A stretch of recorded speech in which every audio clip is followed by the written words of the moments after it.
A group of 10 Democrats in the U.S. House of Representatives on Tuesday introduced groundbreaking and much overdue legislation that would attempt to prevent U.S. tax dollars from supporting Israel's abuse of Palestinian children. The Promoting Human Rights by Ending Israeli Military Detention of Palestinian Children Act, or H.R. 4391 PDF, is reportedly the first bill on Palestinian human rights ever to be introduced in Congress, and would require the Secretary of State to certify that United States funds do not support military detention, interrogation, abuse, or ill-treatment of Palestinian children, and for other purposes. In September of 2016, the United States signed a new 10-year deal PDF with Israel agreeing to provide $38 billion in military aid. The deal, which encountered significant pushback from pro-Palestinian groups, constitutes the single largest pledge of bilateral military assistance in U.S. history, the State Department said at the time, noting that Israel has signed and ratified the United Nations Convention on the Rights of the Child. The bill points to findings from Human Rights Watch and the United Nations Children's Fund, or UNICEF PDF, that Palestinian children have been subjected to chokeholds, beatings, and coercive interrogation by Israeli authorities, and that the ill-treatment of children who come in contact with the military detention system appears to be widespread, systematic, and institutionalized throughout the process.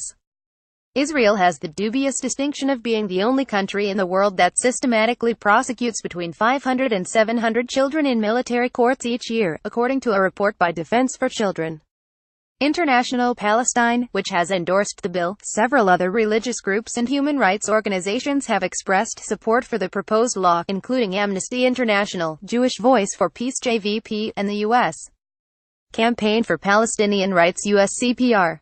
It is about time that Congress began taking action that puts the microscope on Israel's abusive behavior, said USCPR Executive Director Yusuf Munayyer. I think that all Americans can agree that they deserve to know how their tax dollars are being used, particularly if there is a clear record of their hard-earned dollars going to support the abuse of children's rights, Munayyer added. And it is important that Palestinian children and their families know that despite U.S. support for Israel, many Americans, including in the halls of Congress, believe Palestinian children deserve a childhood. Jewish tradition teaches that each and every single person has inherent dignity and worth and must be treated accordingly, noted Rabbi Joseph Berman, JVP's Manager of Government Affairs.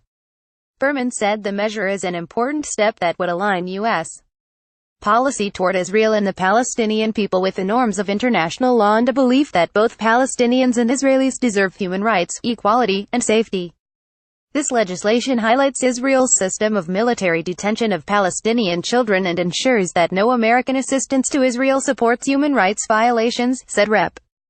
Betty McCollum DMINN, the bill's lead sponsor. Peace can only be achieved by respecting human rights, especially the rights of children. Congress must not turn a blind eye to the unjust and ongoing mistreatment of Palestinian children living under Israeli occupation. 9 other Democrats, Reps. Earl Blumenauer, Andre Carson, John Conyers Jr., Mish, Danny K. Davis-Hill, Peter A. DeFazio, Raul Alvarez, Luis V. Gutierrez-Hill, Shelley Pink Remain, and Mark Pokenweiss have signed on as co-sponsors.